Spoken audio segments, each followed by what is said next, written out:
안과 21 yeah, yeah. 밝은 안과 21 밝은 안과 21. 밝은 안과 21병원에서 망막, 포도막, 백내장을 담당하고 있는 정모 원장입니다. 보통 다른 병원 가면은 의사 진료 먼저 받고 검사를 결정하는데 안과는 무조건 검사부터 합니다. 왜냐하면 눈이라는 게 감각기관이다 보니까 자각적인 증상만으로는 뭔가를 알 수 있는 게 굉장히 국한적이죠. 우리가 눈에 뭔가 문제가 있을 때는 특히나 시력이 심각하게 떨어진 경우는 꼭 이쪽 눈 뒤에 신경에 문제가 없는지 그걸 확인해야 되거든요. 저희들도 신경을 볼 때는 이 동공을 통해서 봐요. 그런데 우리가 빛을 보면 어때요? 동공이 줄어요. 그러니까 그냥 이 신경을 볼 수는 없고 약물을 써서 동공의 기능을 마비시킨 다음에 동공이 확 열리면 그때 직접 보든지 아니면 사진을 찍든지 해야 됩니다. 그런데 약물을 써서 동공을 여는 찬동 검사라고 하죠. 그게 너무 번거롭죠. 하루 종일 잘 안 보이고 침침하고 그래서 무작정 그걸 하지 않고 요새는 기계가 많이 발달해서 이제 사진기에 도움을 받아서 하는 건데 가장 대표적인 것이 기본 안저 촬영인데 기본 안저 촬영은 45도밖에 볼 수가 없어요. 45도밖에 볼 수가 없다는 말은 여기 이 면을 기준으로 45도. 그러니까 여기서부터 여기까지밖에 못 보거든요. 근데 망막 열공, 혈관 폐쇄 이런 것들 이런 데서 주로 생기기 때문에 이렇게 넓게 보려면은 기본적인 안저 촬영기 가지고는 불가능하다. 그래서 나온 것이 광각 안저 촬영입니다. 약물을 쓰지 않고도 200도를 보는 거죠. 200도 이상을 볼 수가 있어요. 광각 안저 촬영기 실제로 보여드리고 사진 찍는 거 보여드리더라고요. 먼저 기본 안저 촬영기는 이건데요. 원리 자체가 광학이죠, 광학.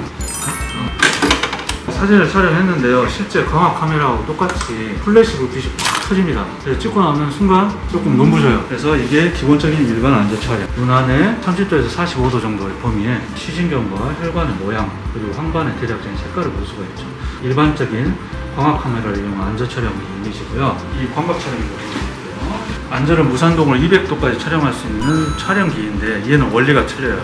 얘는 광학을 사용했다면 이것은 이제 레이저를 사용해서 눈 전체를 스캔한 다음에 그 스캔한 걸로 이미지를 만듭니다. 레이저 스캐닝 거지.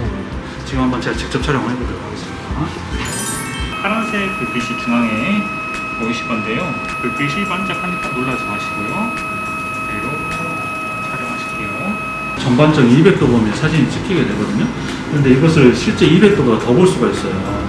위로 보세요, 아래로 보세요, 옆으로 보세요 하면은 200도보다 더 넓은 220도 정도 범위까지도 볼 수가 있는데 이렇게 주변까지 다 보이니까 망막 열공이나 망막 박리 그리고 주변부 혈관이상, 당뇨망막병, 천별검사 이런 거 할 때 훨씬 편하죠. 그리고 아까 제가 촬영을 해봤는데 눈은 훨씬 덜 부셔요. 이 사진기가 있으면 과연 저 기본 안저 촬영은 필요가 없는 것인가? 그렇지 않아요.